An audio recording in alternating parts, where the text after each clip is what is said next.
Big boss ಸಂಭಾವನೆ ಏನು ಮಾಡಿದ್ರು ಗೊತ್ತಾ? ಈ ಸ್ಪರ್ಧಿ ಬಿಗ್ ಬಾಸ್ ನಲ್ಲಿ ಪಡೆದ ಲಕ್ಷ ಹಣ ಎಲ್ಲಿಗೆ ಹಾಕಿದ್ರು ಗೊತ್ತಾ? ಅಷ್ಟು ಹಣ ವೇಸ್ಟ್ ಮಾಡಿಲ್ಲ ಈ ಸ್ಪರ್ಧಿ. ನಿಮ್ಮ ನೆಚ್ಚಿನ ಬಿಗ್ ಬಾಸ್ ಸ್ಪರ್ಧಿಯವರು. ಹಾಗಾದ್ರೆ ಯಾರು ಆ ಸ್ಪರ್ಧಿ? ಬಿಗ್ ಬಾಸ್ ನಲ್ಲಿ ತೂಫಾನ್ ಸೃಷ್ಟಿ ಮಾಡಿದಂತಹ ಸ್ಪರ್ಧಿ ಯಾಕೆ?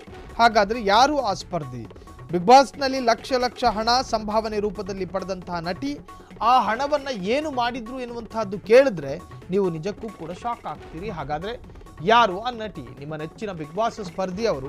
ಬಿಗ್ ಬಾಸ್ನಲ್ಲಿ ಸ್ಪರ್ಧೆಗೆ ಬಂದು ತೂಫಾನ್ ಎಬ್ಬಿಸಿದಂತಹ ಸ್ಪರ್ಧಿಯವರು.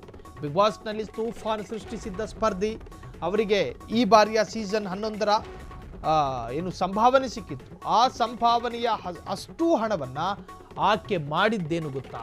ಬಿಗ್ ಬಾಸ್ನಲ್ಲಿ ಪಡೆದ ಲಕ್ಷ ಹಣ ಎಲ್ಲಿಗೆ ಹಾಕಿದ್ರು ಅಂತ ಗೊತ್ತಾದರೆ ನಿಜಕ್ಕೂ ಕೂಡ ಅಚ್ಚರಿ ಆಗ್ತೀರಿ. ಅಷ್ಟು ಹಣ ವೇಸ್ಟ್ ಮಾಡಿಲ್ಲ ಸ್ಪರ್ಧಿ. ನಿಮ್ಮ ನೆಚ್ಚಿನ ಬಿಗ್ ಬಾಸ್ ಸ್ಪರ್ಧಿಯವರು. ಬಿಗ್ ಬಾಸ್ನಲ್ಲಿ ಎಲ್ಲ ಸ್ಪರ್ಧಿಗಳಿಗೂ ಕೂಡ ಒಂದಷ್ಟು ಸಂಭಾವನೆ ಸಿಕ್ಕಿರುತ್ತೆ. ಕೆಲ ಸ್ಪರ್ಧಿಗಳು ಆ ಸಂಭಾವನೆಯನ್ನು ತನ್ನ ವೈಯಕ್ತಿಕ ಜೀವನಕ್ಕೆ ಖರ್ಚು ಮಾಡ್ತಾರೆ.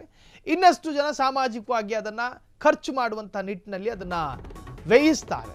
ಸೊ ಆ ಭಾಗವಾಗಿ ಈಗ ಖ್ಯಾತ ಸ್ಪರ್ಧಿಯೊಬ್ಬರು ಯಾರಿಗೂ ಗೊತ್ತಾಗದೆ ದುಡ್ಡನ್ನು ಏನು ಮಾಡಿದ್ರು? ಬಿಗ್ ಬಾಸ್ನಲ್ಲಿ ಬಹುಮಾನವಾಗಿ ಸಿಕ್ಕಿದ್ದ ಲಕ್ಷ ಹಣ, ಆ ಹಣವನ್ನು ಮಾಡಿದ್ದೇನು ಅಂದರೆ ಸೀಸನ್ 11ರ ಸ್ಪರ್ಧಿ ಮೋಕ್ಷಿತಾ ಪೈಗೆ ಸಿಕ್ಕಿದ್ದ ಬಹುಮಾನ.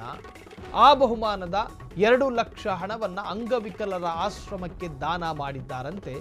ಇದು ಮೋಕ್ಷಿತಾ ಪೈ ಕಾರ್ಯಕ್ಕೆ ಎಲ್ಲೆಡೆ ಶ್ಲಾಘನೆ ವ್ಯಕ್ತವಾಗ್ತಾ ಇದೆ.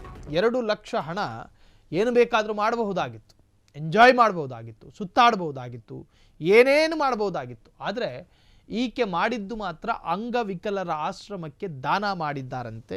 ಸೊ ಈಕೆಯ ಈ ನಡೆ ಎಲ್ಲರ ಶ್ಲಾಘನೆ ಕೂಡ ಬರ್ತಾ ಇದೆ.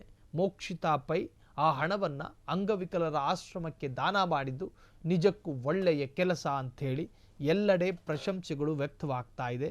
ಮೋಕ್ಷಿತಾ ಪೈ ಕಾರ್ಯಕ್ಕೆ ಈಗ ಶ್ಲಾಘನೆ ವ್ಯಕ್ತವಾಗಿರುವಂತಹದ್ದು. ಇದು ಬಿಗ್ ಬಾಸ್ ಸ್ಪರ್ಧಿ ಮೋಕ್ಷಿತಾ ಪೈಗೆ ಸಂಬಂಧಪಟ್ಟಂತಹ ಒಂದಷ್ಟು ಲೇಟೆಸ್ಟ್ ಅಪ್ಡೇಟ್ಗಳು.